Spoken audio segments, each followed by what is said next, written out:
Mwiriwe neza abakunzi ba Radio Black FM, isaha 12 zirarenga iminota 30 n'umwanya wo gukurikirana amakuru avugwa mu rurimi rw'ikirundi. Amakuru no munsi akaba ashimikiye kuri zino ngingo nkuru zikurikira. Abarundi turi bamwe kandi dusangiye ururimi, ntitwari dukwiye gutandukanywa n'amoko, kandi abarundi itwari dukwiye gufatana mu nda. Ukongereza umuvuduko wa internet no kunagura iminara ituma umuhora ukongereza umuvuduko wa internet no kunagura iminara ituma imihora ikora neza ku butaka bwose bw'u Burundi. Ivyo ni bimwe bigiye gukorwa bikaba byashikirijwe mu nama y'abahuje. Ishirahamwe ry'umupira w'amaguru mu Burundi FFB ryasohoye urutonde rw'imigwi 95 izo kwitabira igikombe citiriwe umukuru w'igihugu. Muri ano makuru kandi turaza kubata ayavugwa mu gisata c'amagara y'abantu, aho incanco z'indwara ya malaria zaraye zishitse mu Burundi kuva ku igenekerezo rya 29/0. Ino nkuru tukaba tuyikesha urubuga rwa Twitter y'ubushikiranganji mu byo bujeje harimo amagara y'abantu. Turaza kandi no kubabwira muri ano makuru ayavugwa mu makungu na cyane mu gihugu ca Leta Zunze Ubumwe za Amerika. Bakunzi ba Radio Black FM, reka ndabahe ikaze. Patrick Irakoze nije ndi kuri micro, mwanga bw'ivyuma ndi kumwe n'akaze Obe Alba. Ndabahaye ikaze mwidoni.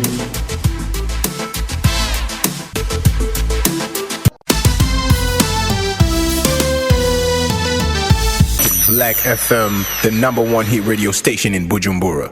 Nkuko nari mpejeje kubabwira rero mu ngingo nkuru zigize ano makuru, reka tuyahere mu yavugwa mu ntwaro ibereye.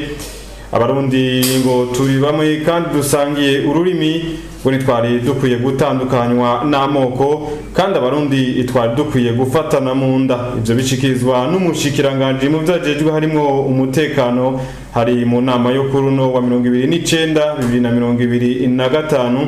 Martin Teretse aramutse ubushikiranganje agasaba indongozi kuba maso kugira ntihagire umuntu azosubira gupfa azira ubwoko bwiwe. Iyi nkuru tuyibageze mugenzanje Cynthia Niyibona.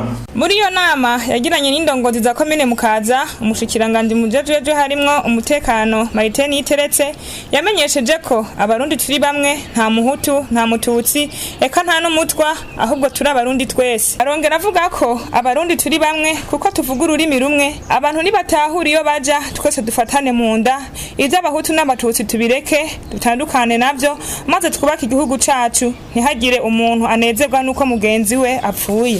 Abantu bose bapfuye bazira ubwoko bwabo, burya bari arashaje yuwazanye ubwoko, ari arashaje yuwazanye ubwoko. Mugo natwebwe ntitwokwinde juwana uko uno munsi tegerezwa kubona iyo tuja idusubire guhenda. Namwe bavuga ngo harabaye irika harabaye mugonde, ubona iyo tuja ko abarundi turabarundi nyene, ntiturabahutu ntiturabatutsi. Jewe wanashaka n'ibyanze mu bwizwa shingiro, nabonye kungene babifuruguse bayivanye muri akoro darusha no kungene babigenjeje, umva n'ibintu bimwe sinzi n'ibindome bazigira gute gushikaho bariko banegose bavuze ngo ikintu mu Burundi ngo tuce mu bipande bibiri, ngo hamwe ngo huturende ngo handi ngo tutsirende ngo ni zone ngo izoba tutsirende ngo ni zone y'abatutsi gusa, atamutu numwe ajaye ya ideology y'abawaro n'abafranga. Uwo aramutse ubushikiranganje bw'intwaro yo hagati mu gihugu avuga kandi ko Uburundi budashobora gushika ku mbona kazoza y'igihugu cifashe mu 2040 giteye imbere mu 2060 mu gihe hakiri amacakubiri y'amoko. Agasaba indongozi kuba maso kugira ntihagire umuntu azosubira gupfa azira ubwoko. Martin Teretse arangiza asaba bene gihugu ko bohaguruka bagakora nk'uko uyu mwaka umukuru w'igihugu yawise umwaka w'umunyamwete, umwe wese agira umwete, kuko ngo na Bibiliya iravuga ngo Imana izohezagira ibikorwa by'amaboko yanyu. Ukongereza umuvuduko wa internet no kunagura iminara ituma imihora ikora neza ku butaka bwose bw'u Burundi nivyo byashitswe ko bigiye gukorwa mu nama yari yahuje umushikiranganje mu vyajejwe harimo umutekano. Umushikiranganje kandi harimo mu vyajejwe harimo gutumatumanako amakuru, eka mbere n'abasanzwe basirukira amashira hamwe y'imihora yo gutumatumanako amakuru kuri no wa 2080. ino nkuru tukaba tuyikesha mugenzanje Nobel Nahayo. Muri iyo nama yahuje umushikiranganje mu vyajejwe harimo iterambere rusangi n'umutekano Martin Niteretse, umushikiranganje mu vyajejwe harimo gutumatuma n'akamakuru Leokadinda Cayisaba, umuvugizi w'umukuru w'igihugu Rosine Girene Gatoni, abaserukira amashira hamwe yo gutumatuma nako. Abo bashikiranganje hamwe n'umuvugizi w'umukuru w'igihugu babajije bongera berekana uko badatahura ingene hari ngorane mu mashira hamwe yo gutumatuma n'akamakuru. Umuvugizi w'umukuru w'igihugu Rosine Girene Gatoni yasavye ko bova kuvuga amajambo gusa bakerekana ibikorwa, hagafatwa ingingo kandi zibereye. Ni kuvuga yuko no munsi abenegihugu novuga bari mu Burundi igice birenga 60% ntibashobora no guhamagara. Ivy'amajambo bihagarare, dufate ingingo ziboneka zigaragara, kandi muri izo ngingo umuntu wese atahura uruhara. Arongera agasaba amashira hamwe ko niba hari ivyo basa bataronkejwe bo bivuga kugira n'umunyagihugu ariko yikoreshereza agatelefone gatoya bimworohere. Ndana yifuza ko umushikiranganje yuko tubigabura, hari ivyo operateur biyemeje, kandi muri ivyo biyemeje leta y'ivyo yabemereye, hari ivyo batariha, hari ama-exoneration, hari ama-facility, hari ukoroherwa. Mbe hari ivyo leta yoba yaremeye mu masezerano bagize itakoze, hari ivyo mwinjije mukariha, hoba hari ikibazo kiye kugira ngo minimum umwenegihugu ashobore gutelefona.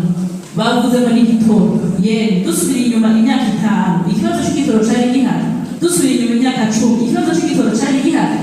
Ico vraiment ni minimum abatarakiza na 100% bose bikubita gashi, hama hasigare abo umuhora wa internet urukana bumenyi navyo byigwe apa, ariko ntagire umwenegihugu w'umurundi n'umwe ashobora kuba ari ku butaka bw'igihugu adashobora gutelefona.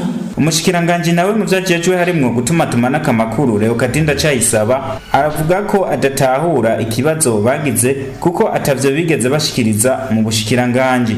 Tugiye gukora iki tubokometiye iyi situation turimwo, mwongere mumenyeshe n'abantu kubera iki iyi situation yabaye deteriore cyane muri iyi minsi. Mugahora nimuze no kutubwira mu bushikiranganje ati twagize ingorane nkuko abandi bamye babivuga. Rero hari ikintu cinyegeje mutariko muratubwira. Mwaragiye muri AX kubabwira ati twagize ikibazo, mwaraje mu bushikiranganje muratubwira ati twagize ikibazo iki. Bishobora muri umenga turi muri soko ntiruze, umenga turiko tujuwa kashikashi. Oya, nimutubwire aha muri mugiye gukora iki, muri interiere mugiye gukora iki muri aya mezi. Ni mwebwe mutegerezwa kubanza kuraba ko ijya fiction izogenda neza, mubanje mwebwe nyine gutanga proposition ati twe tubona. Abasanzwe baserukira iyo mihora yo gutumatuma n'akamakuru bemeye ko vuba bagiye gushira mu ngiro ivyo basabwe. Ikindi userukira ishira hamwe limitere ngugiye kuzana umuvuduko wo kuri 5G bita 5G, aho muri Econet nabo bavuze ko bagiye gukora ibishoboka byose kugira imihora yabo ishobore gufata mu gihugu cyose. Ababona mobe nabo bavuga ko bagiye gukora ibishoboka byose kugira ikibazo c'amarezo acikagurika gitoregwa inyishu. Ishirahamwe ry'umupira w'amaguru mu Burundi FFB ryarasohoye urutonde rw'imigwi 95 izo kwitabira igikombe citiriwe umukuru w'igihugu, aho umugwi wa Kayanza United ariwo wonyene utaronse amahigwe. Muri Febabu bamenyesha ko biteguriye neza, aho ku munsi w'ejo igenekerezo rya 30 bazokurira indege berekeza muri Egiputa mu nkino zigiye gutangura ku magenekerezo ya 3 na 8 Ruhuma. Ayavugwa ku mugabane wa Buraya nayo nyene muraza kuyumva kumwe na mugenzanje Apollinaire Nduwimana. Kuri uno munsi wa kane kwigenekerezo rya 30 z'ukwezi kwa 0 n'ishirahamwe ry'umupira w'amaguru ngaye wacu mu Burundi FFB ryasohora imigwi 95. Iyo migwi izoshobora kwitabira ihiganwa ryitiriwe umukuru w'igihugu ry'umwaka wa 2025. Imigwi 65 ni imigwi isanzwe iva mu ntara zitandukanye zigize igihugu cyacu cy'u Burundi, hamwe n'imigwi 16 isanzwe ikina icicaro cya kabiri ngaye wacu mu Burundi, hamwe n'imigwi 15 isanzwe ikina mu cicaro cya mbere Primus League. Umugwi wa Kayanza United niwo mugwi wonyene utarose uburenganzira bwo kwitabira zino nkino kubera ko umwaka wa 2024 muri kino gikombe citiriwe umukuru w'igihugu bashoboye gutsindwa impaga urukino rw'igice ca kabiri gishiri ca nyuma. Mumenyereza Mfura Nzima Arsene arabwira abarundi ko umugwi serukira gihugu inamba mu rugamba wa basketball witeguye cyane bimwe bishimishije kandi bagiye gutera iteka uburundi mu kwitwara neza muri zino nkino. Mumenya neza ko uburundi buri kumwe n'Ubuganda, buri kumwe na Kenya, buri kumwe na Egypt hamwe na Afrique du Sud. Ayavugwa mu makungu ku munsi w'ejigenekerezo rya 29 ukwezi kwa nzero umwaka wa 2025 ku mugabane wa Buraya niho hari ko haraba inkino za UEFA Champions League, inkino zo mu mapure. Imigwi 8 niyo yashoboye kurenka uburenganzira bwo kuzokina igice ca 8 gishiri ca nyuma, mu gihe imigwi igera kuri 16 ni imigwi izoshobora gukina ivyo twita barrage hamwe n'imigwi 12 yashoboye gusezererwa Burundi. Ku munsi w'ejigenekerezo rya 31 z'ukwezi kwa nzero umwaka wa 2025 niho hazoba tombora y'imigwi 16 aho izoshobora gukina inkino za barrage.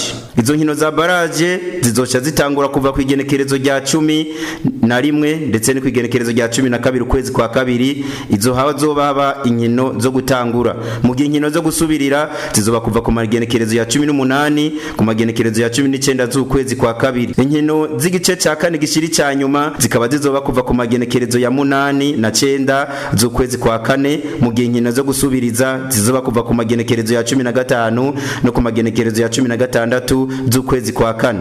Inkino z'igice ca kabiri gishiri ca nyuma zizoba kuva ku magenekerezo ya 29 kuva ukwezi kwa kane hamwe no kuva ku magenekerezo ya 6 ndetse no ku genekerezo rya 7 ukwezi kwa 5. Hakaba ariho hazobera inkino zo gusubiriza. Urukino rwa nyuma ariko twitwa finale rizoba ku igenekerezo rya 31 z'ukwezi kwa 5 umwaka wa 2025 mu gihugu c'Ubudagi mu gisagara ca Munich. Ubwo rukino rukaba ruzobera ku kibuga Allianz Arena c'umugwi wa Bayern de Munich.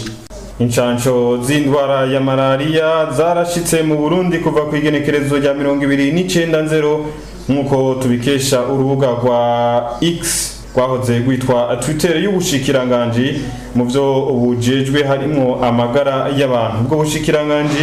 Ubwo bushikiranganji bukaba bwemeza ko zajanywe mu kigo kibijejwe mu kurindira ko zizotangwa mu bigo by'ubuvuzi bw'uburere. Amakuru mu kirundi twabateguriye katuyasozerere mu yavugwa hanze y'igihugu.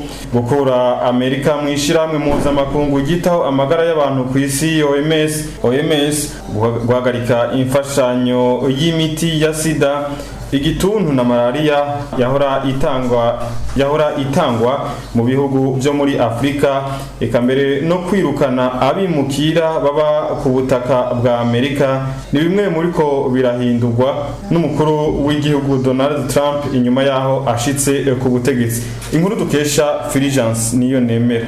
Uwaramutswa leta zunze ubumwe za Amerika Donald Trump kuva acitse ku butegetsi yazanye impinduka nyinshi nk'uko yari yagumye bivuga igihe yari kari yamamaza. Duhereye mu by'ubutunzi hari haheze imyaka 40 uguhanahana ibidandazo hagati ya Amerika n'ibindi bihugu birangamwo igihengeri, aho mu mwaka wa 2024 cangana n'imiliyaridi 150 z'amadolari akavuga ko agiye kuduza ikori ku bidandazwa biva mu bihugu nka Mexique, Ubushinwa hamwe n'ubumwe bwa Burayi. Nayo mu gisata c'amagara y'abantu umukuru w'igihugu ca leta zunze ubumwe za Amerika Donald Trump avuga ko agiye guhagarika imfashanyo y'imiti ya sida, igituntu na malaria ico gihugu cari gisanzwe giha ibihugu bikenye. Iryo hagarikwa ry'itangwa ry'imiti rikazoshobora gutuma abantu barenga miliyoni 200 kw'isi bagendana umugera wa sida baja mu kangaratete, nayo iyandurwa ry'iyo ndwara rikongerekana cane na rijya imiti yo gupfupfaza isanzwe izimvye. Ivyo bikaba biruko mu gihe ico gihugu cahora gitanga imfashanyo ingana n'ibice 42 kwijana nk'uko vyemezwa n'ishirahamwe mpuzamakungu ONU. Nayo mu bijanye n'imibano umukuru w'igihugu wa Amerika akaba yategetse ko abagore bose bahinduye ibitsina ubwa mbere bari abagabo ko bazohora bapfungirwa mu mabohero y'abagabo. Iyi mikwa rya President Donald Trump ryatumye hafatwa ingingo yo kwirukana abantu baba muri ico gihugu batagira impusha zo kuhaba canke zibaranga bava mu mihingo yose y'isi, aho gushika muri munyonyo umwaka w'2024 abagera ku miliyoni 14 baharugwa muri ico gihugu ko batagira uruhusha rwo kuhaba, ariko abagera ku bice 40% bakaba bari bafise uruhusha rwo kuhaba ikiringo runaka, nayo ibice 60% nta ruhusha bafise. Abantu barenga umuliyoni harimo abarundi 162 akaba ari bamaze kumenyeshwa ko bazokwirukanwa ku butaka bwa leta zunze ubumwe za Amerika. Mu gisata cy'umutekano, Perezida Donald Trump yarashitse ku masezerano yo guhagarika intambara hagati ya Israel na Palestina mu gace ka Gaza. Ubu akaba ari akora ibishoboka vyose ngo ahagarike intambara hagati ya Ukraine n'Uburusiya. Nayo mu migenderanire n'ayandi makungu, Perezida Donald Trump akaba ategekanya kuzogendera ibihugu nka Korea ya ruguru, Uburusiya, Ubushinwa, akavuga ko ivyo bihugu bitazosubira kwitwa abasi ba leta zunze ubumwe za Amerika. Ngomenya ko amatora yashikanye ku butegetsi Donald Trump yabaye muri Munyonyi mwaka wa 2024 aho yatsinze uwo bahiganwa umupfasoni Kamala Harris, nayo amabanga yo kurongora ico gihugu akaba yatanguye kwigenekerezo rya 2020 umwaka wa 2025 akaba yasubiriye Joe Biden yarasanzwe aramutswa ico gihugu. Bakunzi ba Radio Black FM, aha niho dusozereye amakuru twari twabateguriye. Patrick Irakoze na yabashikirije kumwe na mugenzanje Kaze Open Alban. Reka tubifurize kubandanya mugira ibihe byiza no gukurikirana Isamizi Black FM kuko ibiganiro birabandanya. Murakoze.